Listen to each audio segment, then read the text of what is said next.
now we start ionization constant, degree of dissociation and Oswald dilute law. कल मैंने समझाया था इक्विलिब्रियम, स्ट्रॉन्ग एसिड और स्ट्रॉन्ग बेस के लिए इक्विलिब्रियम नहीं देखा जाता है क्योंकि वो कंप्लीट डिसोसिएट हो जाता है, टूट जाता है, जबकि वीक एसिड और वीक बेस वो डिसोसिएशन दिखाते हैं और वो पार्शियल डिसोसिएट होता है, तो उनके बीच में एक इक्विलिब्रियम होता है। तो हम मान लेते हैं कि हमारे को एक वीक एसिड दिया गया है, तो हम आयोनाइजेशन कांस्टेंट जो निकालेंगे वो वीक एसिड और वीक बेस के निकालेंगे। ठीक है, स्ट्रॉन्ग एसिड और स्ट्रॉन्ग बेस के लिए, स्ट्रॉन्ग एसिड और स्ट्रॉन्ग बेस के लिए हम आयोनाइजेशन कांस्टेंट नहीं निकालते हैं। आवाज आ रही है सबको? नंदिनी, सबको आवाज आ रही है? तुम्हारे में प्रॉब्लम है? ओके, तो वीक एसिड और वीक बेस के लिए हम आयोनाइजेशन कांस्टेंट निकालते हैं। स्ट्रॉन्ग एसिड और स्ट्रॉन्ग बेस के लिए आवाज लो है क्या? 1 मिनट, आवाज बिल्कुल ठीक है ना? ओके, चलो तो हेडफोन लगा लो। वीक एसिड वीक बेस के लिए निकालते हैं। चलो एक वीक एसिड ले लेते हैं, हम मान लेते हैं कि वीक एसिड है HA, ये पानी में गया और डिसोसिएट हुआ, ये H प्लस के आयंस और ये माइनस के आयंस पानी में डिसोसिएट हुआ, इनका टूटना और इनका जुड़ना लगा रहेगा, तो एक टूटेगा और एक इसमें जुड़ेगा, इनका टूटना और इनका जुड़ना मतलब ये जुड़ के ये बनेंगे और ये टूट के ये बनेंगे, यानी इस केस में एसोसिएशन और डिसोसिएशन दोनों होगा, एसोसिएशन और डिसोसिएशन दोनों होगा ना। अब इनके बीच में इक्विलिब्रियम एस्टेब्लिश हो जाएगा।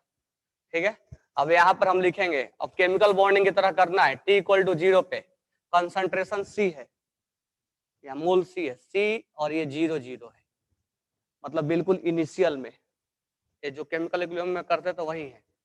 अब यहाँ आ जाओ, जब वो टाइम आ गया जब इक्विलिब्रियम अटेंड हो गया, ये वो वाला टाइम आ गया जब रिएक्शन में इक्विलिब्रियम अटेंड हुआ, when reaction will achieve equilibrium। ठीक है, तो यहाँ C माइनस C अल्फा और C अल्फा, ये एक टूट रहा है तो ये बन रहा है, अगर C अल्फा कम होगा तो ये C अल्फा बनेगा और ये C अल्फा बनेगा। क्या ये लिखने में किसी को डाउट है? ये तो केमिकल बॉन्डिंग में हमने सीख चुके हैं, ये लिखने में किसी को डाउट है? ये वाला टर्म है, किसी को डाउट नहीं है ना? ये लिखने में अल्फा डिग्री ऑफ डिसोसिएशन है, ये लिखने में डाउट नहीं होना चाहिए, अगर डाउट है तो बोलो। अब यहां से हम K निकालेंगे, K क्या होगा?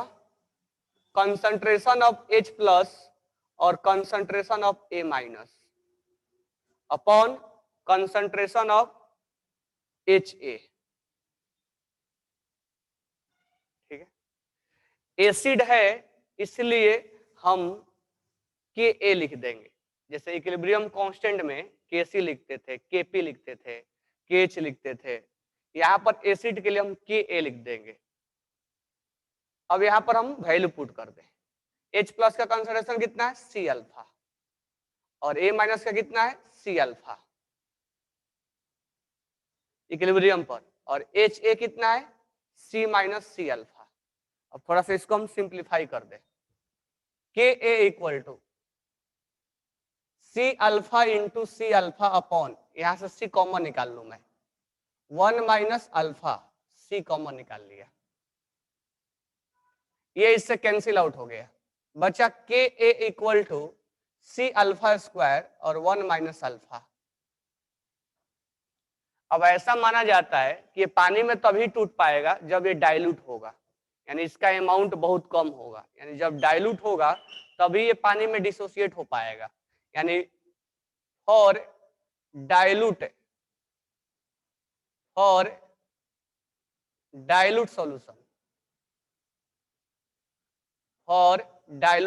डाइल्यूट सॉल्यूशन के लिए 1 is much much greater than alpha. जैसे मान लो 1 में से अगर तुम 0.0004 माइनस कर रहे हो, नहीं भी करोगे तो क्या फर्क पड़ता है, कोई फर्क पड़ेगा क्या? अगर 1 में से 0.004 तुम अगर माइनस करते हो तो कोई फर्क पड़ेगा? थोड़ा सा आएगा, लेकिन वो हम नेगलेक्ट मार देंगे।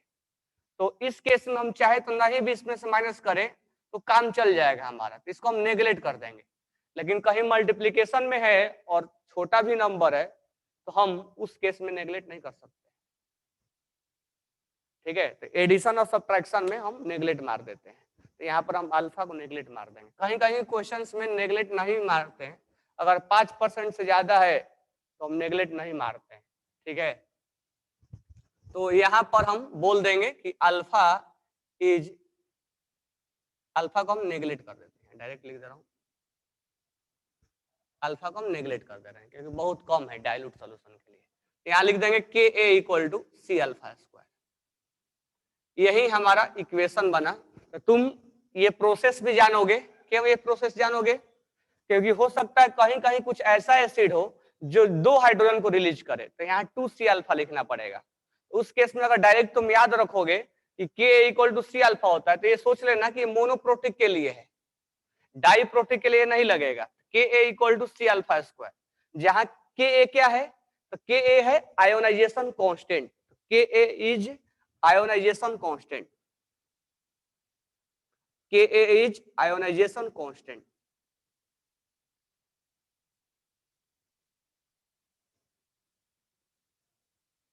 Ionisation constant. सी तो कंसंट्रेशन है, और अल्फा क्या है? अल्फा है डिग्री ऑफ डिसोसिएशन, इसके बारे में हम अलग से बात करेंगे, degree of dissociation, degree of dissociation. तो के ए और अल्फा में ये रिलेशन है, तो आयोनाइजेशन कांस्टेंट और डिग्री ऑफ डिसोसिएशन में ये रिलेशन आया। Degree of dissociation A indicate करता है एसिड के लिए, जिसे हम के लिखते थे, केपी लिखते थे केमिकल इक्विलिब्रियम में। ठीक है, तो यहाँ हम के ए लिखेंगे, के ए एसिड को रिप्रेजेंट करेगा। अगर बेस लिखेंगे तो हम के बी लिखेंगे। ऐसे वो आयोनाइजेशन कांस्टेंट के नाम से जाना जाएगा फॉर एसिड। तो इसको राइट डाउन करना जल्दी से।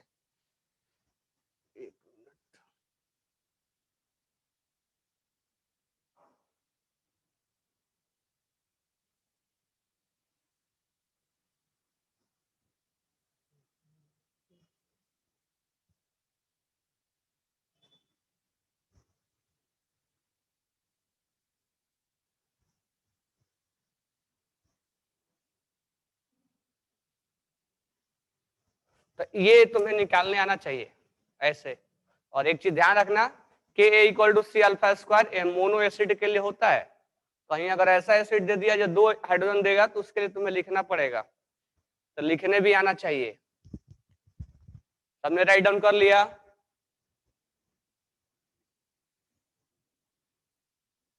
सबने लिखा क्या?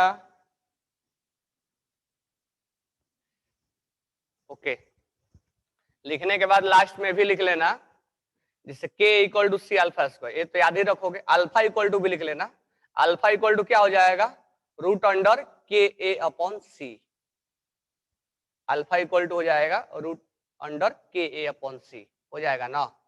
ये सी नीचे जाएगा और ये स्क्वायर है तो इधर जाएगा तो अंडर रूट हो जाएगा। तो अल्फा इक्वल टू के ए अपॉन सी। ठीक है, इसके बारे में हम फिर बात करेंगे। अब हम वीक एसिड के अलावा वीक बेस ले लेते हैं। और एक चीज मैं बार बार तुम्हें इंडिकेट कर रहा हूं, ये मोनोप्रोटिक के लिए लिखा गया है। अब हम वीक बेस ले लेते हैं, वीक बेस लेते हैं। हमें इसके लिए तो पढ़ना नहीं है, तो वीक बेस के जगह पर हम ले लेते हैं जैसे। अच्छा, एक बार वीक बेस लेने के पहले मैं तुम लोग को 1-2 एग्जाम्पल इस पे बता दे रहा हूं कि कैसे। जैसे मान लो CH3COH है, एसिटिक एसिड है, ये तो मैंने ऐसे एग्जाम्पल लिया। और CH3CO- और H+ है। इसके लिए तुम कैसे लिखना सीखोगे? T इक्वल टू 0 पे इसका कंसंट्रेशन दिया रहेगा, ये 0 होगा, 0 होगा, टी इक्वल टू इक्विलिब्रियम पे सी माइनस सी अल्फा और सी अल्फा। यहां से तुम अब के निकालोगे तो concentration of CH3 COO minus और कंसंट्रेशन ऑफ H प्लस और concentration of CH3 COH minus. अच्छा एक चीज और ध्यान देना, इसको हम पानी में डाल रहे हैं तब ये डिसोसिएट हो रहा है, और ये लिखने का मतलब ये नहीं कि कंप्लीट डिसोसिएट हो गया, नहीं, ये पार्शियल डिसोसिएट है। अच्छा पानी में हम जब डालेंगे तभी ये डिसोसिएट होगा। तो एक्चुअली में कहीं कहीं क्वेश्चन में अब ये H प्लस नहीं लिख के इसके बदले में H3O प्लस लिखता है। क्यों? हाइड्रोनियम आयन लिख देता है। क्यों? क्योंकि ये H प्लस इस वाटर के साथ रिएक्शन करके, कहाँ लिखूं, इधर लिख रहा हूं, ये H प्लस वाटर के साथ रिएक्शन करके ये H3O प्लस बन जाता है। एक्चुअली वाटर में H प्लस एग्जिस्ट नहीं करता है, और रिएक्शन करके ये बन जाता है। तो कहीं कंफ्यूज में नहीं आना है कि H प्लस लिखूं या H3O प्लस लिखूं, दोनों का मतलब एक ही है। H प्लस नहीं लिखा जाता है, H3O प्लस लिखा जाता है। लेकिन H प्लस भी लिखते हो या H3O प्लस भी लिखते हो तो कोई प्रॉब्लम है नहीं, इसके जगह पे H3O प्लस भी रहेगा तो कोई प्रॉब्लम नहीं है। अब यहाँ पर हम वैल्यू पुट कर देंगे, वही वैल्यू आ जाएगा। तो ये लिखने आना चाहिए, भी एग्जांपल नोट डाउन कर लो।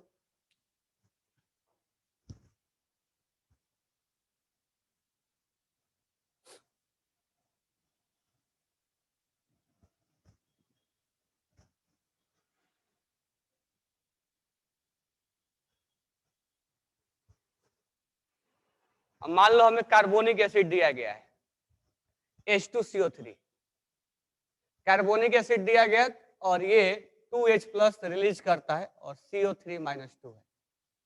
तो T इक्वल टू 0 पर ये कंसंट्रेशन C है, 0 है, 0 है। T इक्वल टू इक्विलिब्रियम पर C माइनस सी अल्फा। अच्छा जब ये एक ब्रेक हो रहा है तो ये 2 बन रहा है, ये 2C अल्फा होगा और ये C अल्फा होगा।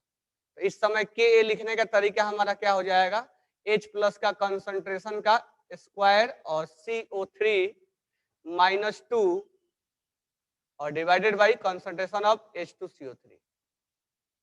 अब यहां पर ध्यान देना 2C अल्फा लिखना पड़ेगा क्योंकि ये डाइप्रोटिक है। तो ये नहीं कि केवल याद रख लिए Ka equal to C alpha square या अल्फा इक्वल टू, ये याद रखो कोई प्रॉब्लम है नहीं, लेकिन इसको ध्यान में ये भी रखना है कि मोनोप्रोटिक एसिड के लिए है। कहीं डाइप्रोटिक आएगा तो ये मत लगा देना, डाइप्रोटिक के लिए फिर से प्रोसेस तुम्हें लिखना पड़ेगा। ये दोनों एग्जांपल नोट डाउन कर लो जल्दी से।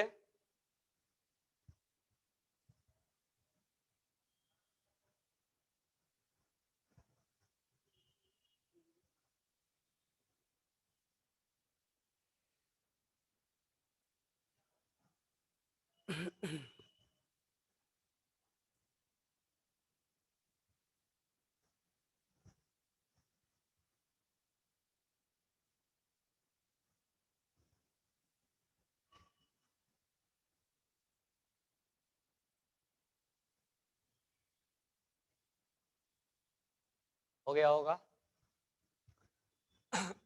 अब नेक्स्ट आते हैं वीक बेस पर। नेक्स्ट आते हैं वीक बेस पर। अगर हम वीक बेस ले BOH, हम वीक बेस लेते हैं तो ये पानी के अंदर क्या होगा, B प्लस और OH माइनस। ठीक है, T इक्वल टू 0 पे जैसे एसिड के लिए निकाले थे सेम टू सेम ऐसा ही होगा। T इक्वल टू इक्विलिब्रियम पर C माइनस सी अल्फा और C अल्फा। तो हम लिखेंगे K और यहाँ B लिख देंगे, बेस के लिए B लिख देंगे, कंसंट्रेशन ऑफ B प्लस और कंसंट्रेशन ऑफ OH माइनस। ठीक है, और यहाँ हो जाएगा कंसंट्रेशन ऑफ BOH। अगर हम वैल्यू पुट करें कंसंट्रेशन का तो C alpha into C alpha upon C minus C alpha. तो इसको थोड़ा सा सोल्व कर दे रहा हूं मैं, वही सेम टू सेम वही है, बस उसमें एसिड था और इसमें बेस है। उसमें एसिड था, इसमें बेस है, तो इसमें हम Kb लिख देंगे। तो यहाँ से C alpha into C alpha, यहाँ से C कॉमन निकालेंगे, 1 माइनस अल्फा, C से C कैंसिल हो गया, Kb इक्वल टू क्या बचा, C alpha square 1 minus alpha. यहाँ से हम फिर से वही बात करेंगे कि A is much much greater than alpha, क्योंकि डाइल्यूट सॉल्यूशन है, डाइल्यूट सॉल्यूशन है इसलिए ये बहुत ज्यादा है एज कंपेयर टू अल्फा, इसलिए इसको हम नेगलेक्ट कर देंगे।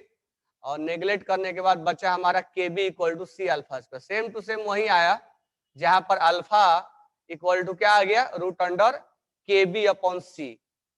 तो ये याद रखना मोनो बेसिक एसिड के लिए, सॉरी ये जो एक OH रिलीज करता है उसके लिए, अगर 2 OH रिलीज करेगा तो ये पूरा लिखना पड़ेगा।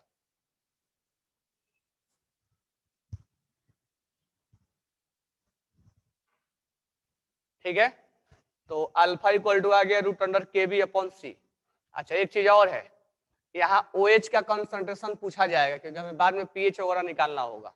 तो कंसंट्रेशन ऑफ OH कितना आ गया, तो कंसंट्रेशन ऑफ OH आ गया सी अल्फा। तुम बस इतना याद रखना सी अल्फा है मोनो के लिए, अगर कहीं डाई है तो 2C अल्फा हो जाएगा।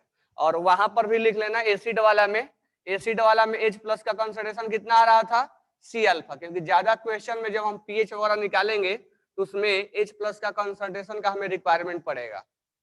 तो उस समय H प्लस का कंसंट्रेशन सी अल्फा होगा। तो उस वाले में इससे पहले जो वीक एसिड में लिखवाया था उसमें लिख लेना, और ये इसमें सी अल्फा है। तो ये तो हमने आयोनाइजेशन कांस्टेंट, अच्छा ये क्या है Kb, ionization constant for base, और अल्फा क्या है, डिग्री ऑफ डिसोसिएशन। और इस तरह के लिखने को हम बोलते हैं डाइल्यूट ओस्वार्ड डाइल्यूट लॉ। ठीक है, ये हमने आयोनाइजेशन कांस्टेंट देख लिया। अब हम देखते हैं डिग्री ऑफ डिसोसिएशन, जिसमें कि ओस्वार्ड डाइल्यूट लॉ पूरा इसका यूज होगा। तो हम बात करेंगे, तो दोनों पॉइंट ये लिख लेना, K B equal to C alpha square ये याद रखो, या alpha equal to K B upon C याद रखो। और एक बात और याद रखना कि H प्लस का कंसंट्रेशन सी अल्फा होता है और OH का कंसंट्रेशन सी अल्फा होता है। अल्फा का वैल्यू यहाँ से हम पुट कर सकते हैं, अल्फा का वैल्यू चाहेंगे तो हम यहाँ से लाके पुट कर सकते हैं। ठीक है, अब यहाँ से हम वीक एसिड और वीक बेस के लिए हमने बात की। स्ट्रॉन्ग में इक्विलिब्रियम एस्टेब्लिश नहीं होगा, इसलिए हम स्ट्रॉन्ग में Ka और Kb के बारे में हम डिस्कस नहीं करेंगे, केवल वीक में हम बात करेंगे, स्ट्रॉन्ग में हम बात नहीं करेंगे क्योंकि स्ट्रॉन्ग कंप्लीट डिसोसिएट हो जाता है, उसके लिए हम बात नहीं करते। अब हमारा आयोनाइजेशन कांस्टेंट वीक एसिड और वीक बेस के लिए Ka और Kb हो गया हमारा। तो हमने Ka और Kb के बारे में देख लिया, तो ये ध्यान रखना, ये पहला पार्ट हमारा फिनिश हुआ। अब आते हैं सेकेंड पार्ट में। सेकेंड पार्ट है degree of dissociation. Degree of dissociation, degree of dissociation हम भर भर के alpha ionic equilibrium, sorry chemical equilibrium में हमने पढ़ा था, डिग्री ऑफ डिसोसिएशन अल्फा है। थोड़ा सा रियल मीनिंग जान, तुम्हें मैं बता रहा हूँ कि रियल मीनिंग है क्या, अल्फा किसको बोला जाता है। तो थोड़ा सा रियल मीनिंग समझोगे तो क्वेश्चन बनाने में थोड़ा डेप्थ नॉलेज आएगा, मतलब उसमें फील आएगा कि हाँ ऐसा ही होता है। देखो यहाँ पर मान लो हमने वाटर लिया, एक कंटेनर में हमने वाटर लिया, ठीक है, और इस कंटेनर में हमने वाटर लेके दूसरे कंटेनर में हमने इसमें भी वाटर लिया, ठीक है, और इस दोनों कंटेनर में एक में हम, ये वाटर है H2O, ये भी H2O है। अब इसमें हम HCl को मिलाते हैं। HCl को हम यहाँ पर जानबूझ के 5 अलग अलग मोल लिख रहा हूं मैं, या 5 अलग अलग मॉलिक्यूल्स लिख रहा हूं। ये 5 मॉलिक्यूल्स HCl को हमने इसमें लाके डाल दिया। डालने के बाद HCl क्या है, स्ट्रॉन्ग एसिड है। ये पानी में H प्लस और Cl माइनस के टर्म में क्या हो जाएगा, आयोनाइज हो जाएगा। H प्लस और Cl माइनस के टर्म में पांचों को पांचों आयन से, पांचों के पांचों मॉलिक्यूल्स जो होंगे वो पानी में आके यहाँ पर टूट जाएंगे, एक भी HCl के फॉर्म में नहीं बचेगा। इसका मतलब ये कंप्लीट डिसोसिएट हो गया। अब दूसरा तरीका ये है कि मान लो हमने इसमें CH3C डबल बॉन्ड OH का मॉलिक्यूल्स लाके डाला, 5 इसका भी मॉलिक्यूल्स लाके डाल दिया हमने। ये समझने के लिए बता रहा हूं, हजारों करोड़ों मॉलिक्यूल्स होंगे, ये 5 मॉलिक्यूल्स लाके इसमें हमने डाल दिया। डालने के बाद ये चीज समझ में आया कि कुछ मॉलिक्यूल्स एसिटिक एसिड का टूट तो गया, लेकिन कुछ ही मॉलिक्यूल्स टूटे हैं। जैसे मान लो 5 में से 2 टूटा है और 3 ऐसे के ऐसे पानी में पड़ा हुआ है, वो डिसोसिएट नहीं हुआ है, वो पानी में ऐसे डिजोल्व होके पड़ा हुआ है, इनका डिसोसिएशन नहीं हुआ है। तो 3 मॉलिक्यूल्स ऐसे के ऐसे पड़े हुए हैं और 2 मॉलिक्यूल्स टूट गए हैं, तो इसको हम बोलेंगे कि this one is will be partial dissociation. Partial dissociation यानी कंप्लीट ब्रेक नहीं हुआ है, क्योंकि ये वीक एसिड है और ये स्ट्रॉन्ग एसिड होने की वजह से ये कंप्लीट यानी फुल्ली डिसोसिएट हो गया है या आयनाइज हो गया है। दोनों बात बोल सकते हैं क्योंकि ये स्ट्रॉन्ग एसिड है। ठीक है, तो ये पानी में कंप्लीट ब्रेक हुआ और ये पार्शियल ब्रेक हुआ और इन्हीं के बीच में इक्विलिब्रियम एस्टेब्लिश होता है। तो पार्शियल ब्रेक और फुल्ली ब्रेक से हमें कैसे मालूम चलेगा? जैसे मान लो हम क्लास में पढ़ा रहे हैं, 50 स्टूडेंट है क्लास में, और हमने जब 50 स्टूडेंट को टीच कर, एक लाइव एग्जांपल दे रहा हूं, ध्यान से सुनना। जब हम 50 स्टूडेंट को टीच कर रहे थे तो जब रिजल्ट आया तो हमारे पास 3 केस हो सकता है। क्या? कि जब हम 50 स्टूडेंट को पढ़ाएं तो 50 के 50 पास हो गए, यानी कंप्लीट पासिंग हो गया। दूसरा कंडीशन ये भी हो सकता है कि 50 में से एक भी पास ना हो, और तीसरा कंडीशन ये हो सकता है कि 50 में से कुछ पास हो और कुछ पास नहीं हो, यानी 1 से लेके 49 के बीच में हो सकता है 20 पास हो, 30 पास हो, 40 पास हो, 50 पास, 49 पास हो। तो ये 3 केसेस बन सकते हैं। तो हमने कितना स्टूडेंट को पढ़ाया और कितने पास हुए, यही बताएगा। यानी हम परसेंटेज में बोल सकते हैं और फ्रैक्शन में बोल सकते हैं कि हमने कितने स्टूडेंट को पढ़ाया। यानी अल्फा होता है डिग्री ऑफ डिसोसिएशन, कि हमने कितने पार्टिकल्स को लिया, यानी number of particles. Number of particles यानी कितना स्टूडेंट को हमने पढ़ाया तो कितना हमने पार्टिकल्स लिया, वो नंबर ऑफ पार्टिकल्स हुआ। उनमें से कितने पास हुए, यानी नंबर ऑफ पासिंग स्टूडेंट, या नंबर ऑफ डिसोसिएटेड मॉलिक्यूल्स, कितने उसमें से टूटे, नंबर ऑफ डिसोसिएटेड पार्टिकल या आयनाइज पार्टिकल, यही अल्फा होता है। यानी अगर नॉर्मल तुम सोचो, अगर डेली लाइफ में, तो हम बोले कि क्लास में 2/5 पास है, इसका मतलब क्या हुआ कि वो अल्फा है, यानी हर 5 स्टूडेंट में से 2 स्टूडेंट पास हो रहे हैं। और हमारे पास अगर 100 स्टूडेंट हैं और 2/5 पास हुए तो टोटल 40 स्टूडेंट पास होंगे। तो यही अल्फा है, यानी कितना स्टूडेंट को हमने पढ़ाया और कितना, जो तुम परसेंटेज में बोलते हो ना कि 30% पास हुए, 40% पास हुए, 60% पास हुए, 90% पास हुए, वो ही अल्फा है। यानी वो इंडिकेट कर रहा है कि कितना इंफॉर्मेशन दे रहा है। जैसे 80% पास है तो 100 स्टूडेंट में से 80 स्टूडेंट पास है।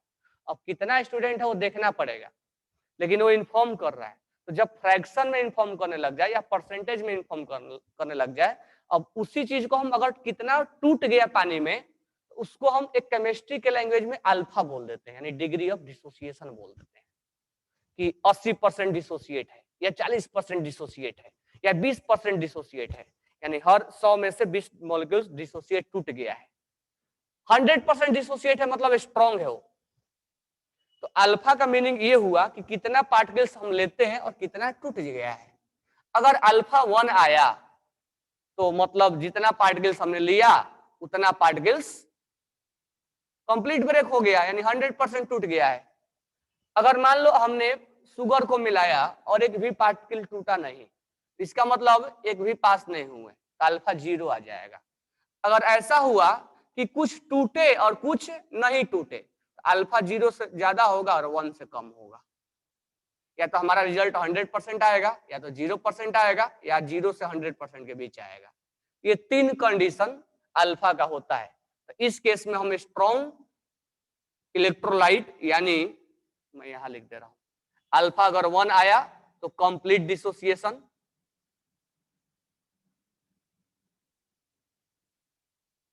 कंप्लीट डिसोसिएशन, जो कि तुम अभी अभी सॉल्यूशन एंड कोलिगेटिव प्रॉपर्टी में पढ़ के आ रहे हो कि जब कंप्लीट डिसोसिएशन होता है तो वेंट ऑफ फैक्टर कैसे निकालते हैं।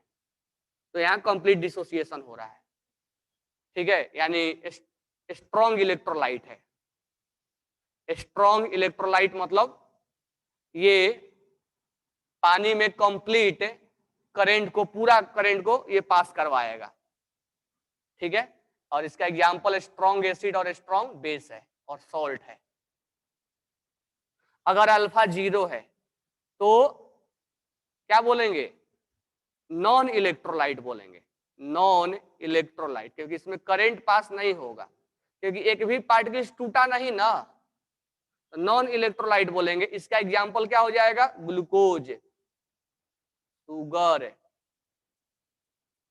शुगर, यूरिया, ये सब पानी में जाके केवल डिजोल्व होते हैं, डिसोसिएट नहीं होते हैं।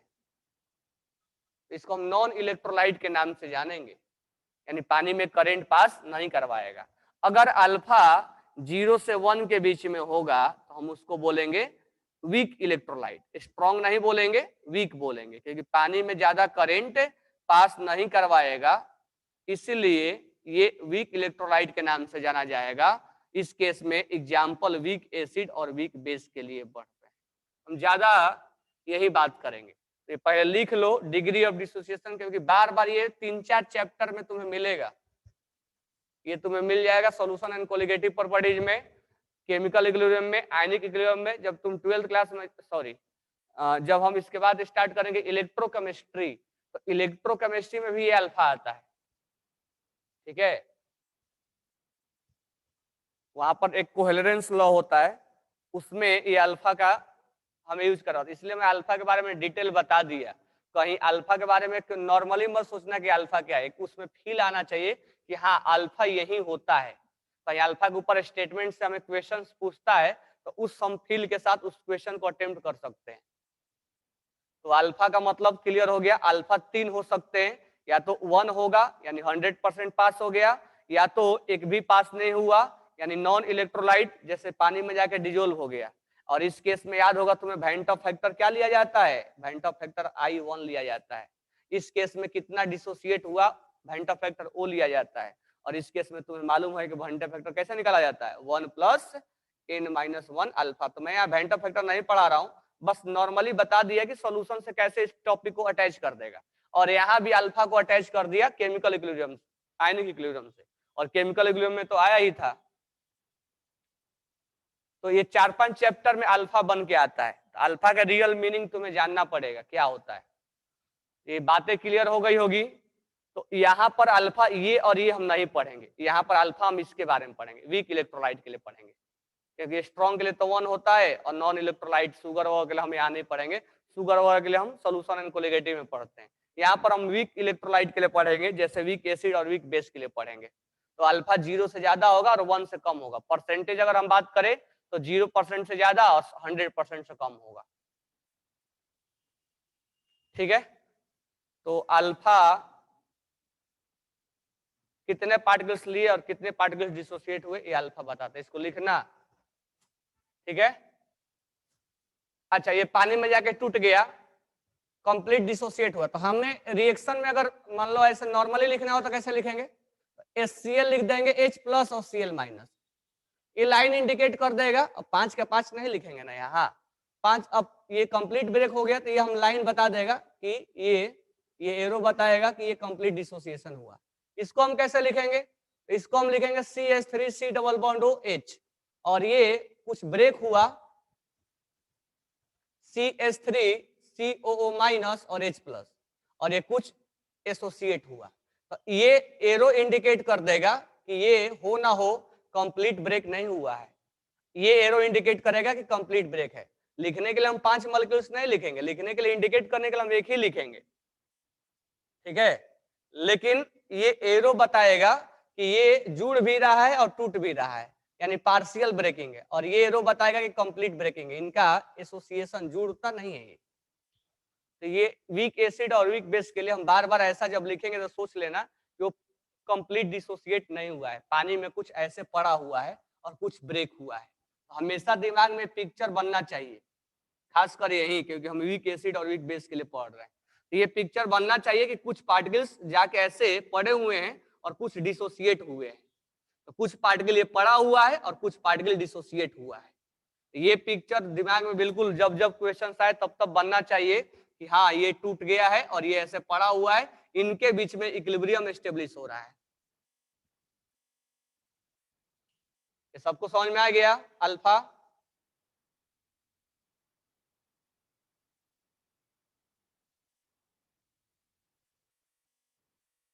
हटा दो, इसको लिख लिए तुम लोग, इसको ये लिखे क्या?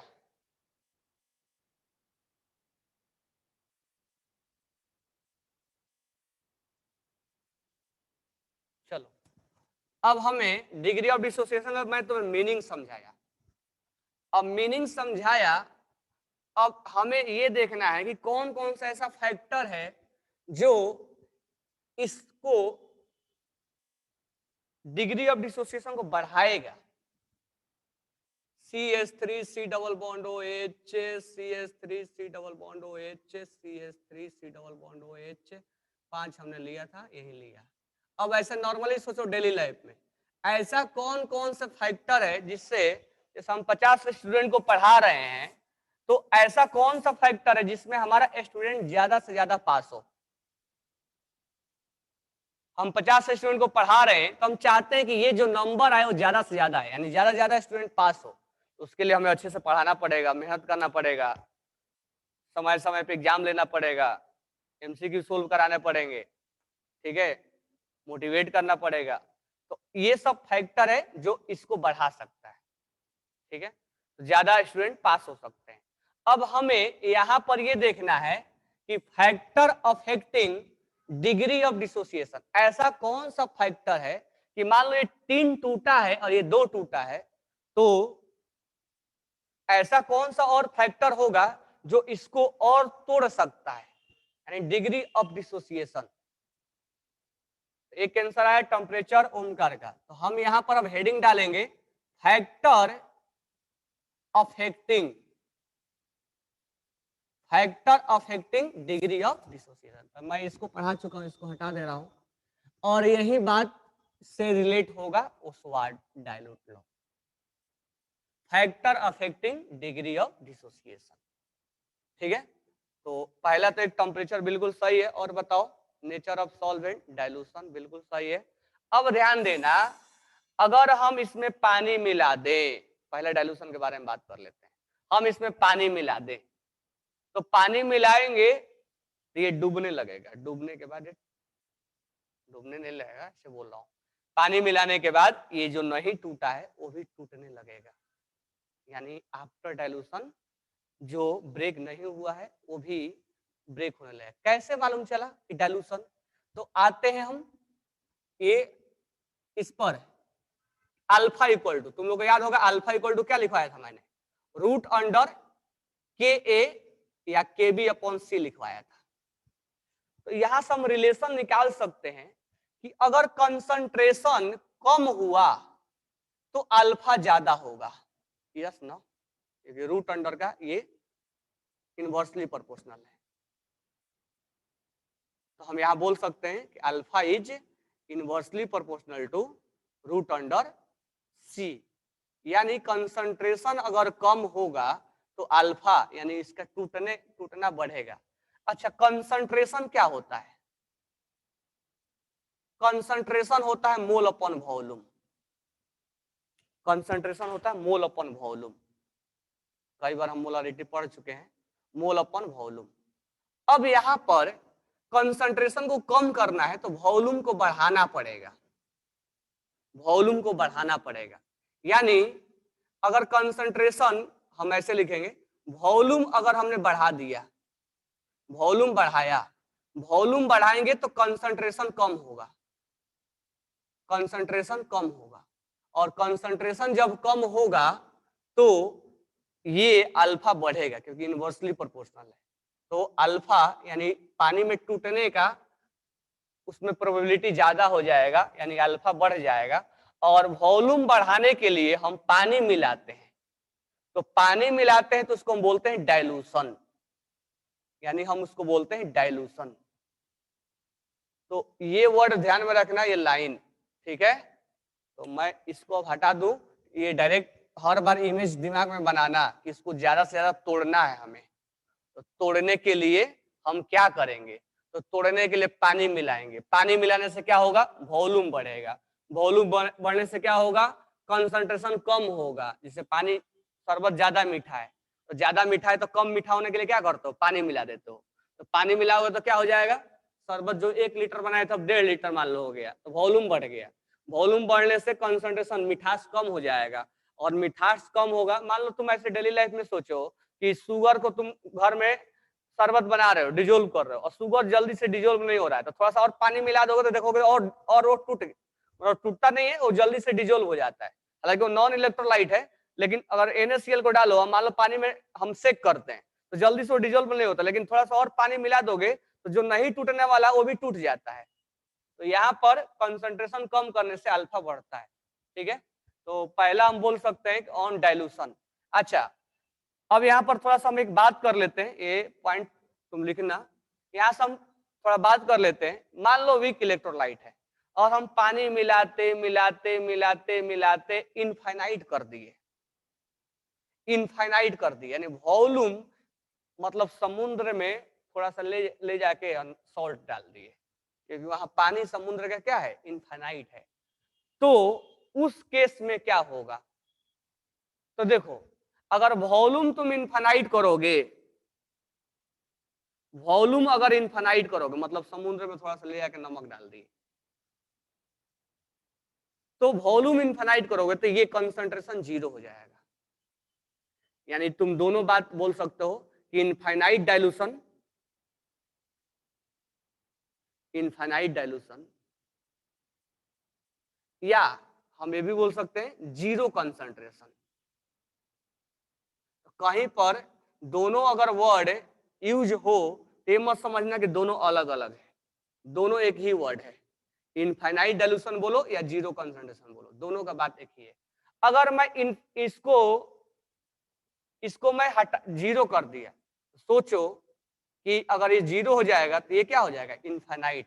यानी इस केस में वीक वीक इलेक्ट्रोलाइट भी वीक इलेक्ट्रोलाइट भी क्या होने लगेगा, कंप्लीट डिसोसिएट हो जाएगा और अपने आप को क्या बना देगा, स्ट्रॉन्ग इलेक्ट्रोलाइट।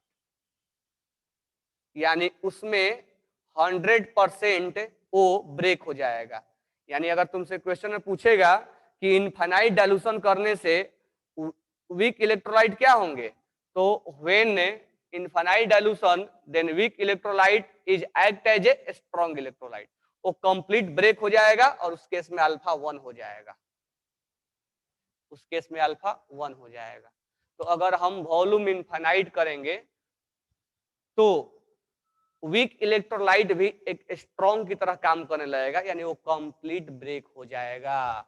उसमें एक भी मॉलिक्यूल्स ऐसे नहीं बचेंगे जो नहीं ब्रेक हुआ होगा। तो at infinite dilution weak electrolyte, लिख लेना स्टेटमेंट में, at infinite dilution weak electrolyte act as a strong electrolyte. बातें क्लियर हुई?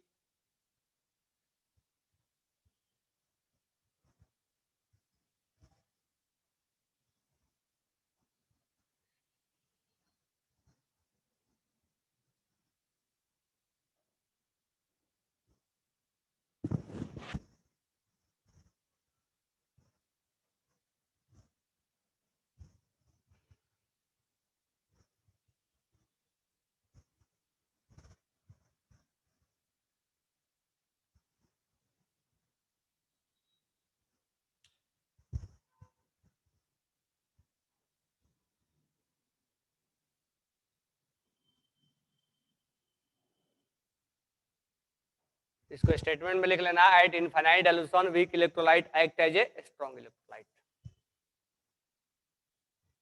जहां पर अल्फा 100% होगा या अल्फा 1 होगा।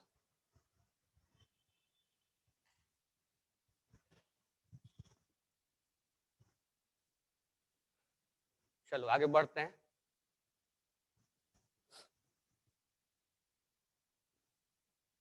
तो ये अल्फा को इफेक्ट करने वाला, तो इसी को डाइल्यूशन लॉ के द्वारा हम क्या करते हैं, इस बात को हम यहां से देखते हैं कि कौन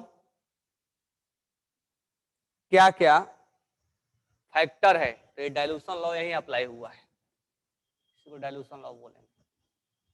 चलो सेकंड पॉइंट पे आते हैं। सेकंड पॉइंट पे जैसे तुम बोले कि टेम्परेचर, तो ऑब्वियस सी बात है, अगर हम मान लो कोई चीज डिजोल्व नहीं हो रहा है या उसमें डिसोसिएट नहीं हो रहा है तो टेम्परेचर बढ़ा देंगे। हाँ, it is dilution law of Oswald law, जिससे हम कंपेयर करते हैं अल्फा का हम चेक करते हैं कि कौन कौन सा फैक्टर है। तो इसमें डाइल्यूशन लॉ और जो लिखवाया था alpha equal to root under K upon C, ये डाइल्यूशन लॉ के द्वारा हम इसको चेक कर रहे हैं। ये डाइल्यूशन लॉ ही बताता है कि अल्फा कब बढ़ेगा और कब घटेगा, यानी dilution law indicate about alpha degree of dissociation.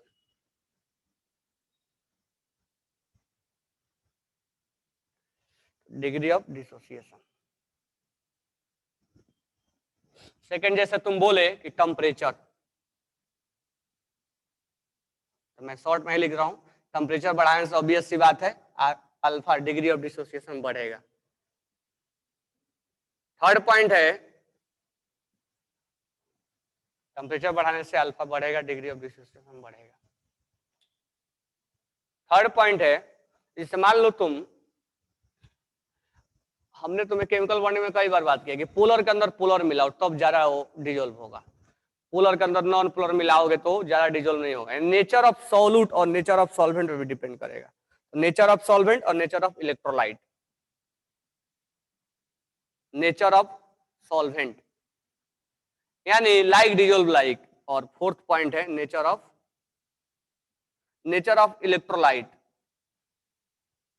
Electrolyte मतलब जहां पर किस तरह को हम मिला रहे हैं, अब शुगर को मिला रहे हो कि स्ट्रॉन्ग एसिड को मिला रहे हो कि वीक एसिड को मिला रहे हो कि सॉल्ट को मिला रहे हो, उस पे डिपेंड करेगा नेचर ऑफ सॉल्वेंट। ये चार फैक्टर हैं, इसको ध्यान में रखना। तो ये हमारा टॉपिक समाप्त हो गया। अब इस पे एक दो न्यूमेरिकल्स हम सोल्व करते हैं, ठीक है। तो डिग्री ऑफ डिसोसिएशन और इसके पहले आयोनाइजेशन कांस्टेंट दोनों एंड हो गया, और उसके अंदर ये ओसवाल्ड डाइल्यूट लॉ ये बताता है कि अल्फा कैसे घटेगा और कैसे बढ़ेगा, ठीक है। अब हम एक दो न्यूमेरिकल सोल्व करते हैं, तब आगे पीएच पे आएंगे। Write down numerical.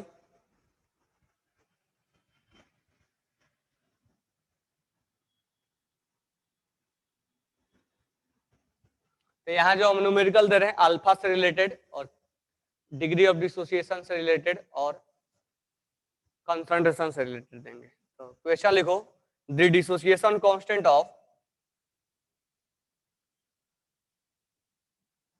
the dissociation constant of CH3COOH is 1.8 into 10 to power minus 5। ऐसा लिखो, 4 into 10 to power minus 2 at 298 Kelvin। calculate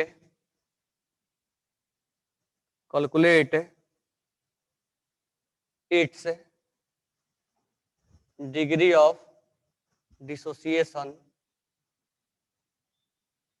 and concentration of H plus बोल दो या H3O प्लस बोल दो।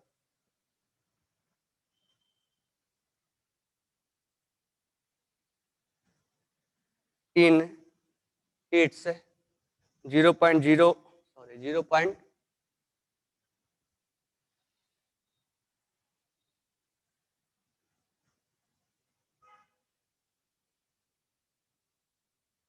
1.0 मोलर सॉल्यूशन। यहाँ पर एक चीज था ध्यान रखना, -4 है। यहाँ पर -4 कर लेना।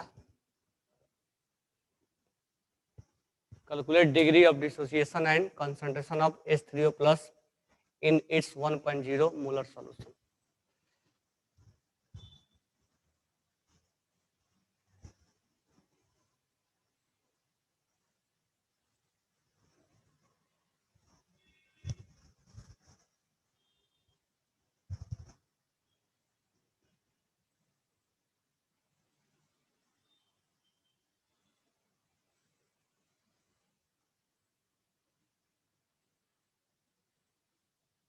किसका आंसर आ गया?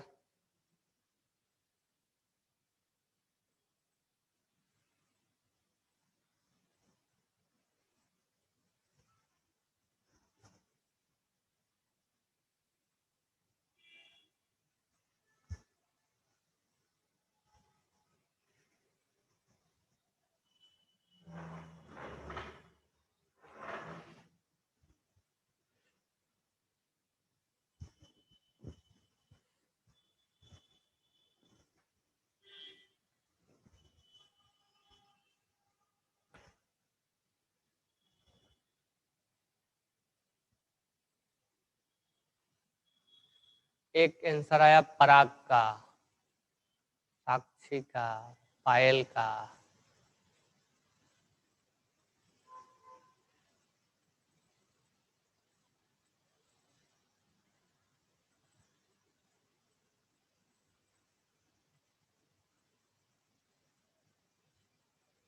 ये तो निकालना आसान है ना। Dissociation constant for, dissociation constant का मतलब क्या हुआ? के ए दिया है, ए मोनोप्रोटिक एसिड है तो हम लिख देंगे के इक्वल टू क्या होता है? सी अल्फा स्क्वायर, ये होता है ना। अल्फा इक्वल टू क्या हो जाएगा? रूट अंडर के अपन सी। तो अगर ए के एच प्लस देता है तो हम डायरेक्ट लिख देंगे। के का वैल्यू कितना है? के का वैल्यू है 4 इंटू 10⁻⁻2 अपॉन कंसंट्रेशन कितना है? इतना। अल्फा क्या हो जाएगा? 4 का अंडर रूट 2 हो जाएगा और इसका अंडर रूट हो जाएगा 10⁻⁻2। ये आंसर आ गया, यानी अल्फा 0.02 आ गया। या तो ये लिखो या तो ये लिखो। अब हमसे पूछा है क्वेश्चन में कि कंसंट्रेशन ऑफ H प्लस निकालो। H प्लस का कंसंट्रेशन क्या लिखवाया था मैंने? C alpha. सी कितना है? 1। अल्फा कितना है? 0.02, यानी 0.02। ये मोलरिटी लिख दो, यही कंसंट्रेशन आ गया।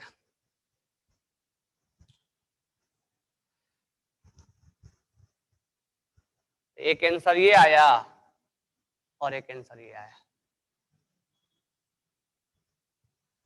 चलो क्वेश्चन इस टाइप का कर लोगे ना। के ए दिया रहेगा, अल्फा दिया रहेगा, सी दिया रहेगा, निकालना।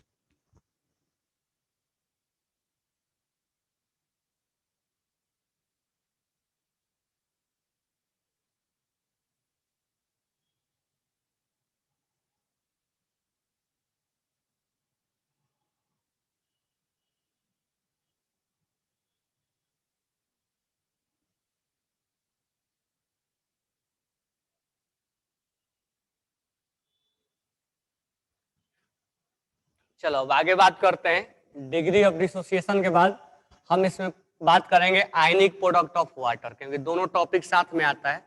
उसके बाद हम पीएच स्टार्ट करेंगे। तो अब हेडिंग डालेंगे आयनिक प्रोडक्ट ऑफ वाटर, बहुत इंपॉर्टेंट है वो, तो दोनों को साथ में मिला के यूज किया जाता है। तो हेडिंग डालना ionic product of water, ionic product of water. और ध्यान से समझना आयनिक प्रोडक्ट ऑफ वाटर, क्योंकि इसका यूज इसमें भी होगा और आगे पीएच निकालने वाला में भी होगा। ध्यान देना आयनिक प्रोडक्ट ऑफ वाटर किसको बोला जाता है? मान लो हमने लिया H2O, ठीक है, हमने लिया H2O।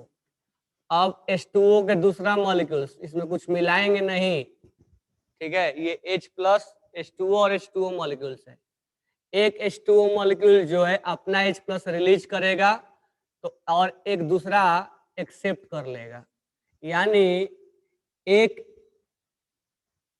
एक वाटर मॉलिक्यूल्स H प्लस को गेन किया जो ये रिलीज किया था, और ये वाटर मॉलिक्यूल्स H प्लस को रिलीज किया, और ये वाटर मॉलिक्यूल्स H प्लस को गेन किया।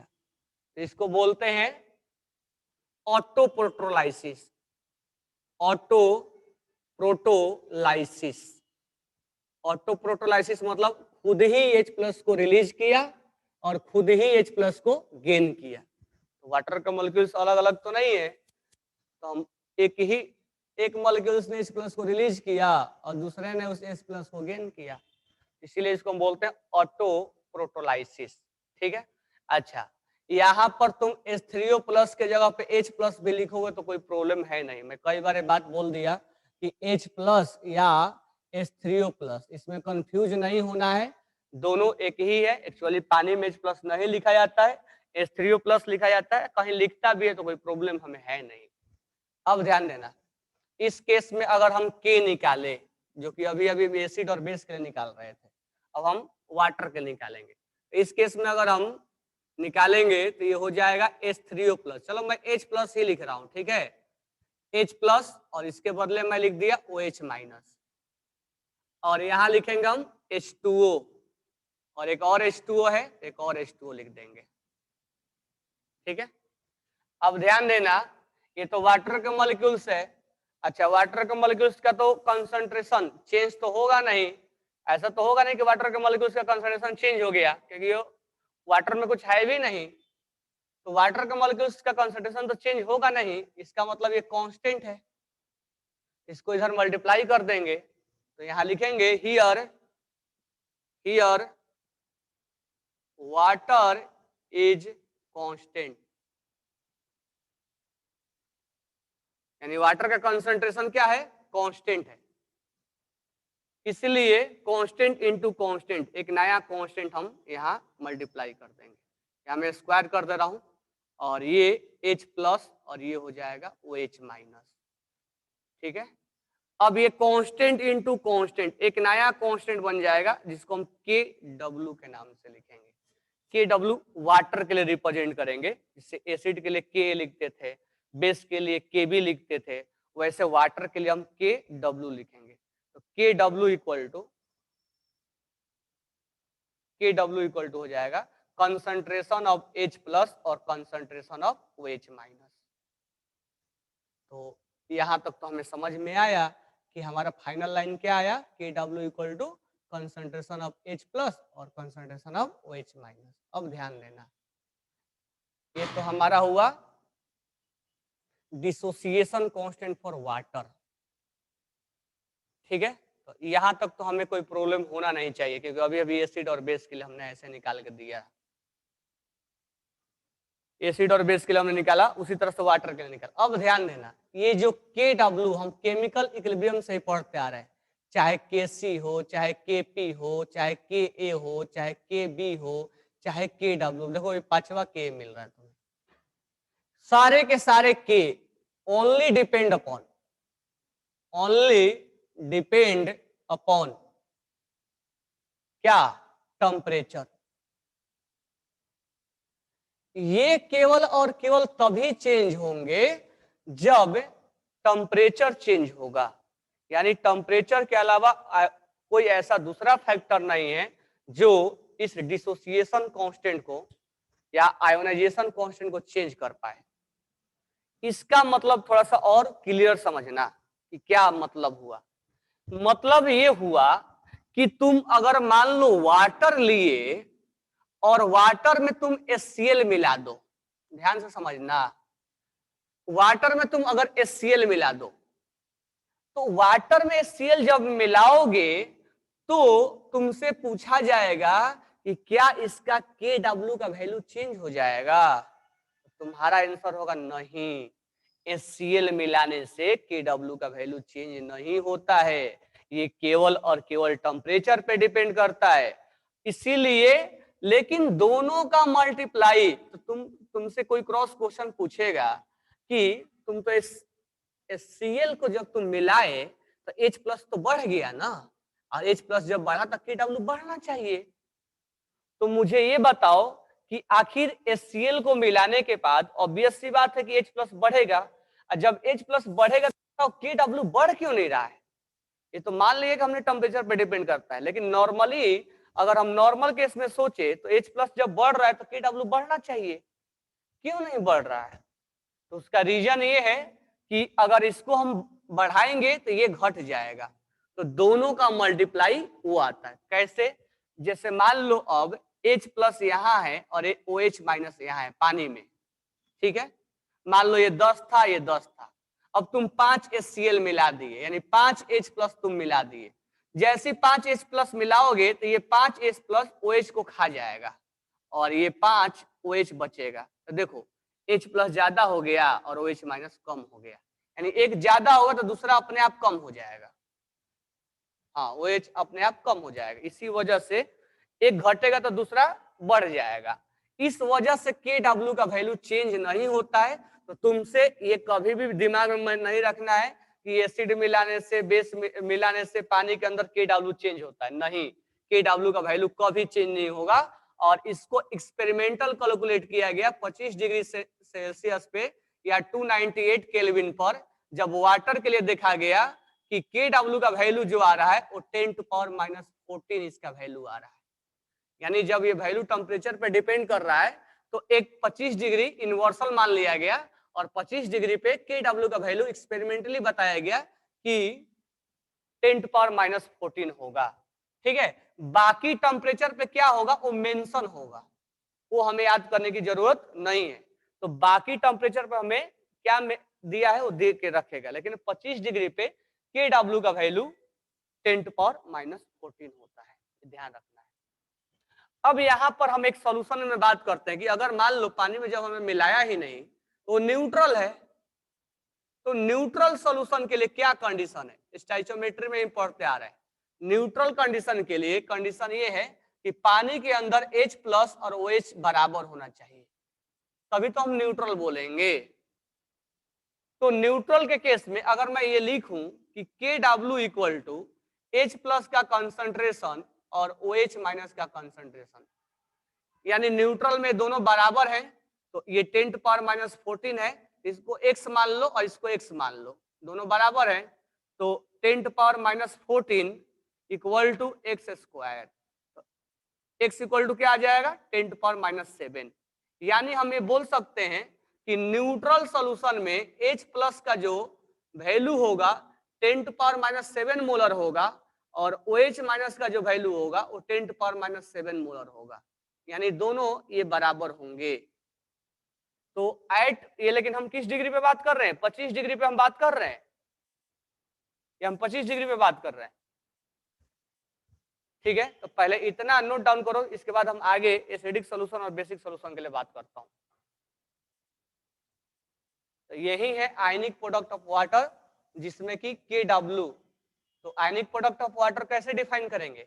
Ionic product of water is multiplication of concentration of H+ and concentration of OH-। तो अभी लिखवा रहा हूं, पहले इसको इतना लिखो, सबको समझ में आया होगा।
हमने लिख लिया।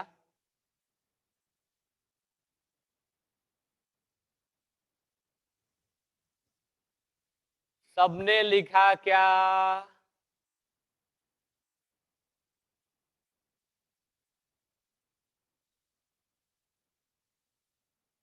ओके, अब ध्यान देना आगे।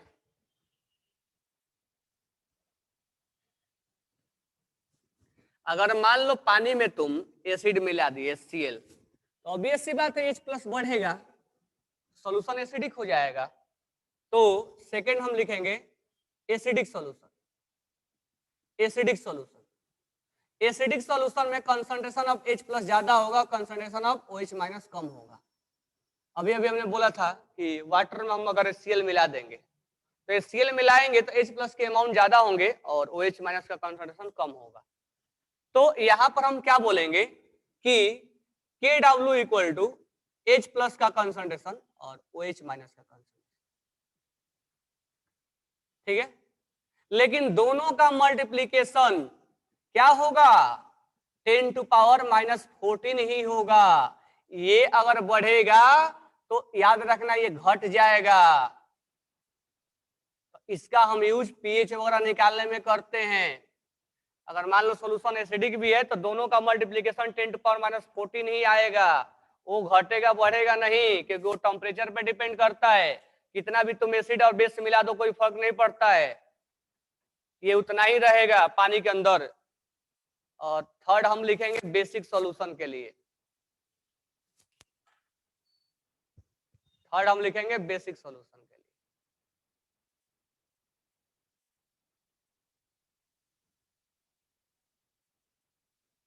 बेसिक सॉल्यूशन में ऑब्वियस सी बात है OH का भाई OH का कंसंट्रेशन ज्यादा होता है और H+ का कंसंट्रेशन कम होता है, ठीक है।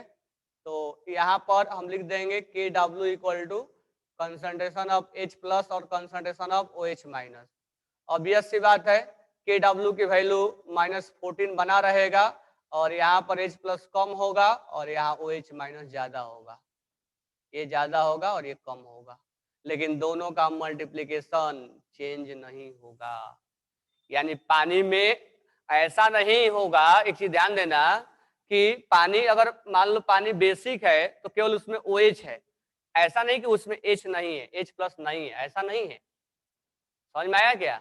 एक चीज बहुत विशेष ध्यान देना इस बात को कि पानी में मान लो एसिडिक है, पानी सॉल्यूशन एसिडिक है, तो सॉल्यूशन अगर एसिडिक है तो इसका मतलब ये नहीं कि उसमें H+ ही केवल एक H+ ही है, नहीं, H+ ज्यादा है, OH कम है, ठीक है।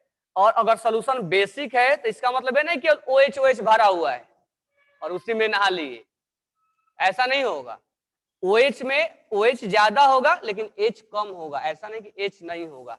कैसे इसका हम यूज करेंगे तो देखो कैसे हम यूज करने वाले हैं। जैसे मान लो पीएच वगैरह में कैसे हम देखो कैसे यूज करने वाले हैं। जैसे हमसे बोला क्वेश्चन में कि 10⁻⁻4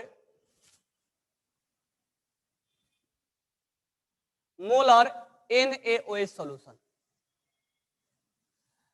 और हमसे बोला कि इस केस में H+ का कंसंट्रेशन निकालो। तो तुम तो अजीब सी बात है कि सर आप तो NaOH का एक्वस सॉल्यूशन दे रहे हो और H+ पूछ रहे हो। तो हाँ, बेसिक सॉल्यूशन में OH ज्यादा होता है, ऐसा थोड़ा कि H नहीं होता है। तो H ऐसा थोड़ा कि H नहीं होता है, H तो होता ही है। तो NaOH पानी में जाने के बाद NaOH अगर पानी में जाता है तो NaOH अगर पानी में जाता है, एक्वस में मिलाते हैं तो ये Na+ और OH में टूटता है, तो इसका मतलब ये नहीं कि वो कंप्लीट उसमें OH ही है। बेसिक का मतलब ये हुआ कि उसमें OH ज्यादा है लेकिन H+ भी है। तो पानी में डालेंगे तो कैसे लिखेंगे, तो 10⁻⁻14 इक्वल टू H+ का कंसंट्रेशन, और बेसिक है तो नो डाउट ये ज्यादा होगा, ठीक है।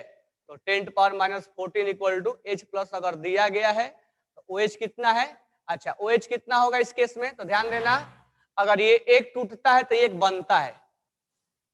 यहां मैं लिख रहा हूं NaOH, पानी में टूटेगा तो Na+ और OH-, ये स्ट्रॉन्ग है तो कंप्लीट टूटेगा, एक टूटेगा तो एक बनेगा। तो कितना है ये 10⁻⁻4, ये कितना बन जाएगा 10⁻⁻4, तो OH- कितना हो गया 10⁻⁻4, तो H+ कितना होगा,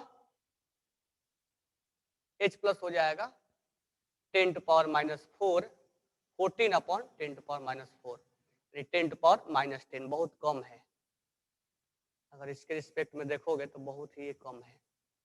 तो ऐसा नहीं कि अगर तुमसे क्वेश्चन में NaOH है तो उसमें भर भर के OH है, नहीं, उसमें H प्लस भी है, लेकिन हाँ वो कम है, और इसी से हम आगे pH वगैरह निकालते हैं। समझ में आया क्या कैसे मैं लिख दिया?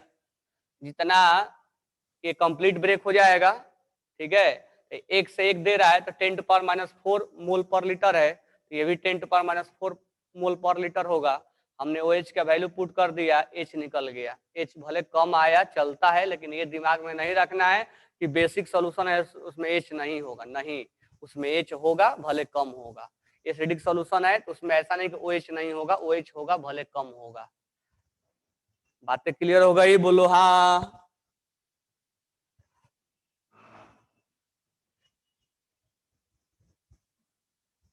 ओके,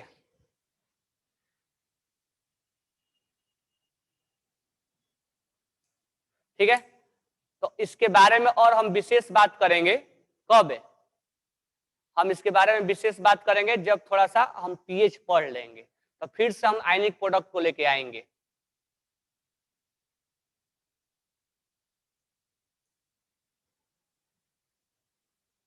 ठीक है, तो सोच लो H प्लस का कंसंट्रेशन कितना इंपॉर्टेंट है। अगर इस टॉपिक को हम जोड़ना चाहें किससे, डिग्री ऑफ डिसोसिएशन और डिसोसिएशन कांस्टेंट से, तो वहां देखो H प्लस, मान लो यहाँ पर H प्लस तो तुम डायरेक्ट निकाल दिए। अब मान लो वीक एसिड का दिया रहेगा तो कैसे निकालोगे? C अल्फा से। OH कैसे निकालोगे? C अल्फा से, याद है ना? यहाँ तो तुम स्ट्रॉन्ग था तो तुम डायरेक्ट निकाल दिए थे OH, लेकिन हर जगह तुम्हें थोड़े बोलेगा कि OH लो ये भैया इतना है और तुम निकाल दो H प्लस। ठीक है, तो क्वेश्चन कैसे घुमाएगा? स्ट्रॉन्ग एसिड और स्ट्रॉन्ग बेस रहेगा तो कोई तो प्रॉब्लम तो है नहीं, हमें है क्या? नहीं है। लेकिन जैसे ही वीक आएगा उस केस में प्रॉब्लम क्रिएट हो जाएगा कि H प्लस का कंसंट्रेशन कैसे निकाले, क्योंकि वो तो कंप्लीट ब्रेक तो होता नहीं है। तो उस केस में ऐसे निकालोगे, वीक एसिड और वीक बेस का कंसंट्रेशन ऐसे निकालोगे, C अल्फा और C अल्फा से। अगर स्ट्रॉन्ग हुआ तो कोई प्रॉब्लम है नहीं, तुम है जितना उतना होगा, या अगर 2 है तो 2 टाइम्स हो जाएगा, लेकिन वीक में तो ऐसे निकालेंगे ना। तो यहां से दो चीजें को अगर हम रिलेट करें तो H प्लस का निकालने का तरीका स्ट्रॉन्ग एसिड स्ट्रॉन्ग बेस के लिए कोई तकलीफ नहीं है, तकलीफ नहीं है। अगर वीक एसिड और वीक बेस में अगर हम बात करें तो H प्लस और OH माइनस में कंसंट्रेशन, तो हम इससे पहले जो पढ़े थे क्या, डिग्री ऑफ डिसोसिएशन और डिसोसिएशन कांस्टेंट, वहां से वीक एसिड और वीक बेस का H प्लस का कंसंट्रेशन और वीक OH का कंसंट्रेशन C अल्फा से निकालेंगे, और अल्फा होता है रूट अंडर Ka/C या Kb/C। तो देखो इस टॉपिक को अल्फा से जोड़ देगा, डिसोसिएशन कांस्टेंट से जोड़ देगा, कंसंट्रेशन से जोड़ देगा, फिर तुमसे H प्लस निकलवाएगा, और फिर इसको तुम H प्लस को यहाँ वैल्यू पुट करोगे, फिर OH तुमसे पूछेगा। मतलब क्वेश्चन को घुमा घुमा दिया। इस टाइप का हम क्वेश्चन देंगे, पहले इसको देख लो, सोच लो, समझ लो, डाउट है तो बोलो, क्योंकि आगे हमें पीएच पढ़ना है। पीएच पढ़ने के लिए H प्लस का कंसंट्रेशन बहुत जरूरी है।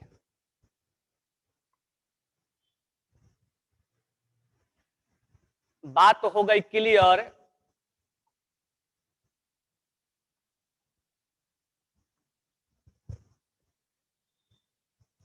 चलो, कोई डाउट नहीं होना चाहिए।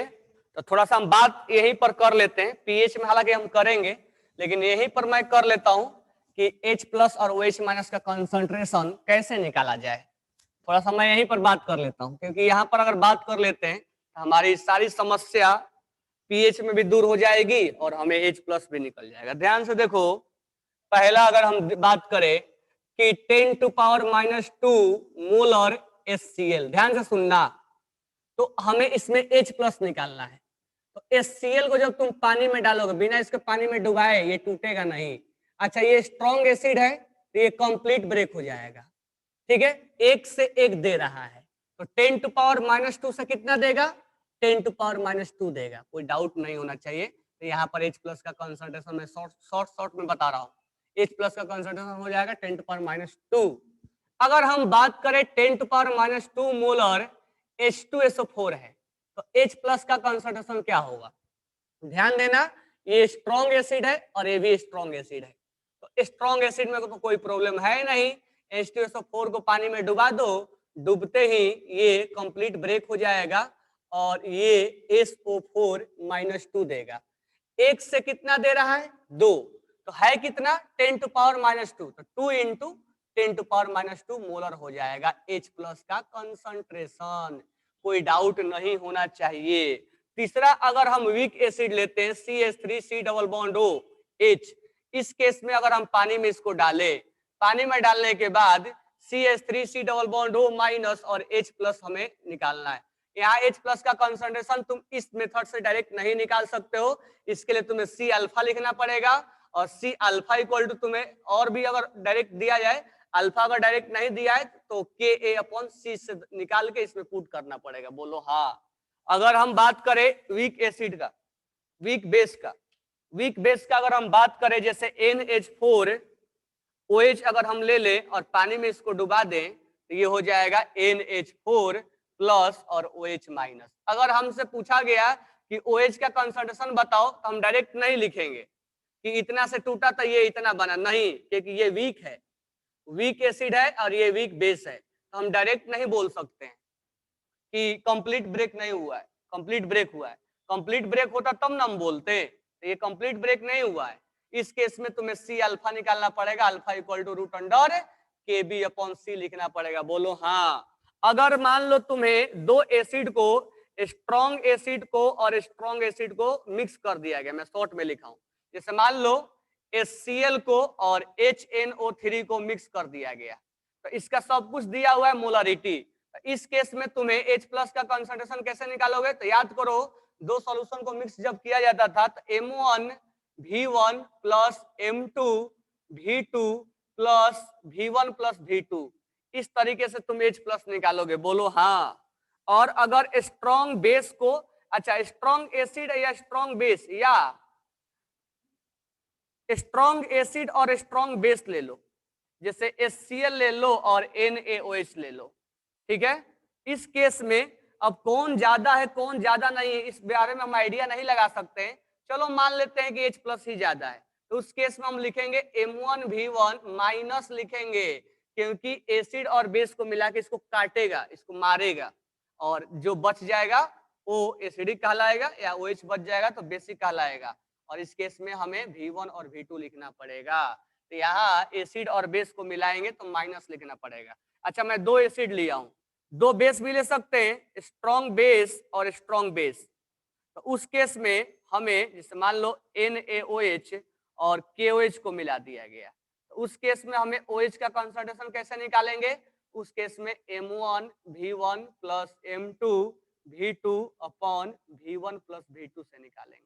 अरे बोलो हाँ, ये 7 तरीके से तुम H प्लस का कंसंट्रेशन निकालोगे। कोई किसी को डाउट है? पहला स्ट्रॉन्ग एसिड है, जितना है उतना ही H प्लस होगा। दूसरा डाइप्रोटिक है, तो जितना होगा उसका डबल होगा। तीसरा वीक है, एसिड है, वीक बेस है, तो इसको अल्फा से निकालेंगे, जो कि अभी अभी हम पढ़ के आए। अगर स्ट्रॉन्ग एसिड और स्ट्रॉन्ग एसिड दोनों को मिला दिया गया, तो दोनों को जब मिला दिया जाएगा उस केस में M1V1 यानी इसका मोलरिटी और इसका वॉल्यूम, इसका मोलरिटी इसका वॉल्यूम, जिसे तुम निकालते थे दो सॉल्यूशन को मिक्स करने पे। अगर एसिड और बेस को मिला दिया गया, ध्यान रखना स्ट्रॉन्ग स्ट्रॉन्ग के बारे में बात कर रहे हैं, तो उस केस में एक दूसरे को मारेगा, तो यहाँ माइनस करना पड़ेगा।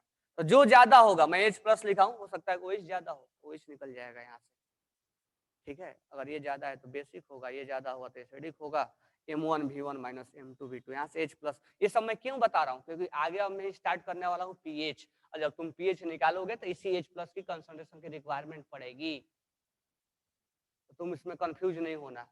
और अभी तक हम जो दो पढ़ के आ रहे हैं इसी के लिए पढ़ के आ रहे हैं। बाकी अगर दो स्ट्रॉन्ग है तो स्ट्रॉन्ग में तुम्हें कहीं समस्या नहीं होने वाला है, चाहे दो का मिक्सिंग हो चाहे अकेला हो, तुम्हें प्रॉब्लम यहाँ होगा। और यही अभी अभी हम ओस्वाल्ड डाइल्यूट लॉ में पढ़ के आ रहे हैं ये सब चीजें, ठीक है।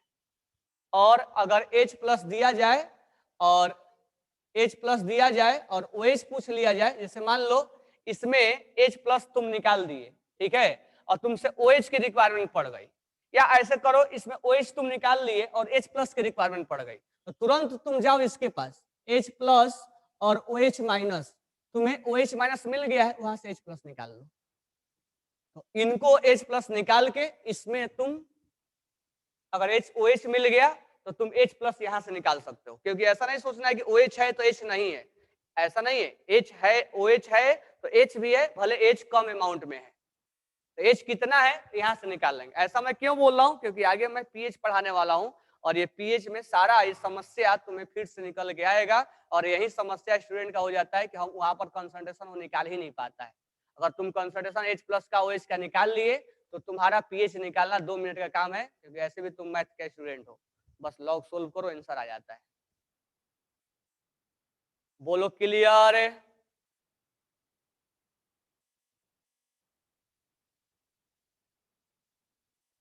क्लियर हुआ?